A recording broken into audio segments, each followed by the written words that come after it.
Welcome again to the new session of Class 7 Social Science e-learning. And in this session, we are going to continue your chapter number 10, that is the rise of small kingdoms in North India. In this session, we are going to read and understand about Rajputs. Around 9th century CE, the whole of the North India had become a patchwork of small kingdoms. 9th century में लगभग सारा north India छोटे छोटे टुकड़ों में या साम्राज्यों में बट गया था। As the power of Rashtrakutas, the Palas and Prithviraj ended almost simultaneously. ये जो तीनों बड़े किंगडम थे, राष्ट्रकूटास, पालास और पृथ्वीराज, ये लगभग खत्म हो गए थे एक साथ ही, कुछ सालों के अंदर में ही, लगभग 100 सालों के अंदर ही खत्म हो गए थे। During the 10th century CE, 3 important developments took place in the medieval India. Firstly, North India come in close contact with Western and Central Asia. 10th century में कुछ बहुत बड़े बड़े डेवलपमेंट हुए, ये जिन्हें हम नॉर्मली 3 पार्ट में डिस्ट्रीब्यूट कर सकते हैं। पहला क्या था? पहला, जो नॉर्थ इंडिया था वो वेस्टर्न और सेंट्रल एशिया के कॉन्ट्रैक्ट में आना शुरू हो गया। Secondly, most of the kingdoms came under the rules of Rajputs who are constantly at war with one another. दूसरी बात क्या हुई कि अधिकतर किंगडम्स, जो छोटे छोटे किंगडम्स भी थे, वो राजपूतों के कंट्रोल में आ गए। राजपूत एक वॉरियर कौम थी और वो अपने आप में बहुत अच्छे फाइटर्स माने जाते थे। और finally, the continuous wars created political instability, which was the main cause of the beginning of the Turkish invasion in North India. और ये राजपूत राजा लगभग आपस में एक दूसरे से लगातार लड़ते रहते थे, जिससे अगेन ये राजपूत किंगडम भी कमजोर पड़ गया था। और यही एक सबसे बड़ा कारण बना तुर्कों ने जब हमारे इंडिया पर इन्वेड करना शुरू किया। The Rajput played an important role in medieval India. They are famous for their braveries. There is no clarity about the origin of राजपूत्स।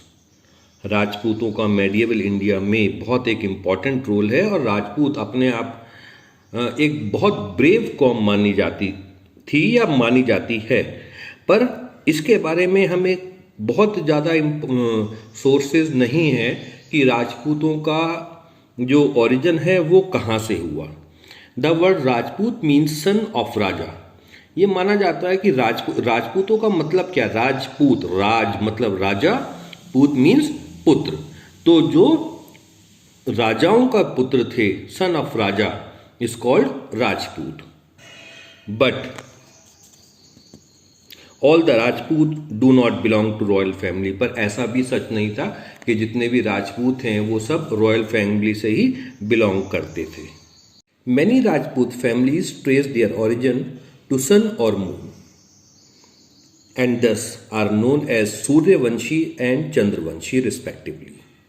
बहुत से राजपूत फैमिलीज ये मानते थे कि उनका ओरिजिन कहाँ से हुआ है? सूर्य से, सन से या मून से हुआ है। इसलिए उन्होंने किस नाम का उपयोग करना शुरू कर दिया? सूर्यवंशी, जो सूर्य के वंश के हैं, ओके, या चंद्रवंशी, जो चंद्र के, चांद के, मून के वंश के हैं। Some historians believes that the Rajputs are the descendant of foreign tribes who had settled in India. कुछ इतिहासकार, हिस्टोरियंस ये भी मानते हैं कि जो विदेशों से आक्रमणकारी आए, ट्राइब्स आए या बाकी जातियां आई और जो इंडिया में ही सेटल हो गई बाद में, वही बाद में अपने आप को राजपूत कहलाने लगी। It is also believed that the main 4 clans of Rajputs were born from fire altars, hence they are also known as Agni Kuls. कुछ हिस्टोरियंस ये भी मानते हैं जो राजपूतों के जो 4 मेन क्लैंस हैं वो फायर अल्टर्स के कारण हैं और इसलिए इन्हें अग्निकुल्स भी कहते हैं। दे आर परमारस जो मालवा के रीजन में पाए जाते हैं, प्रतिहरस जो गुजरात और राजस्थान के रीजन में पाए जाते हैं, चौहान जो अजमेर के रीजन में और चालुक्यास जो गुजरात के रीजन में पाए जाते हैं। There were about 36 clans of Rajput और ये माना जाता है कि राजपूतों के टोटल मिलाकर 36 क्लैंस हैं।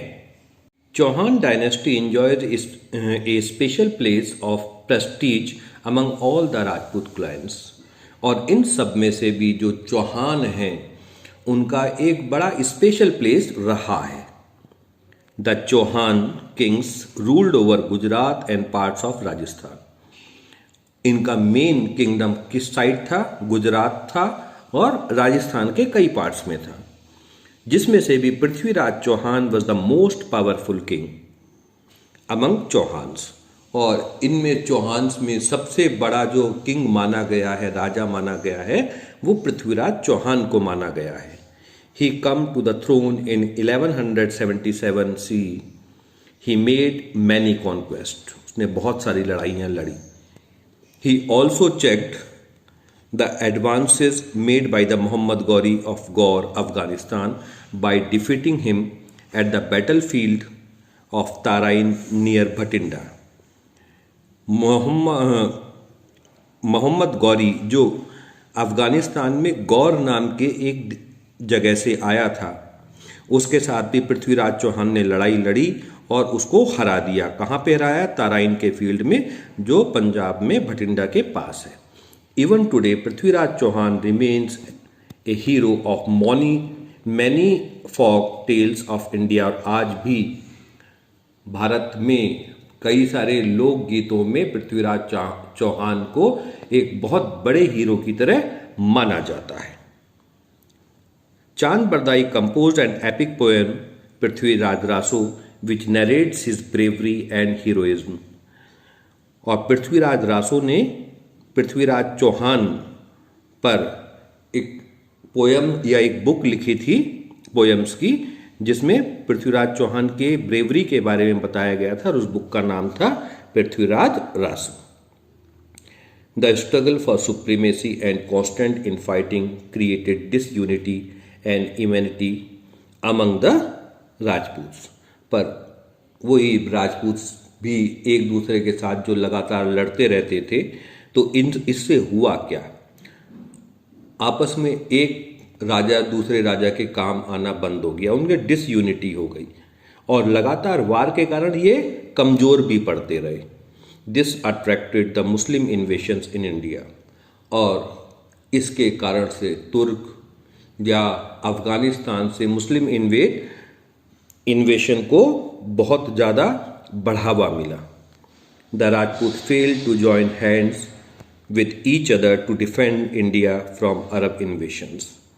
और जब राजपूतों पर आक्रमण होने शुरू हुए तो एक राजपूत राजा की मदद के लिए दूसरे राजपूत राजा लगभग नहीं आते थे और इससे अरबों का भी इन्वेशन इंडिया में शुरू हो गया।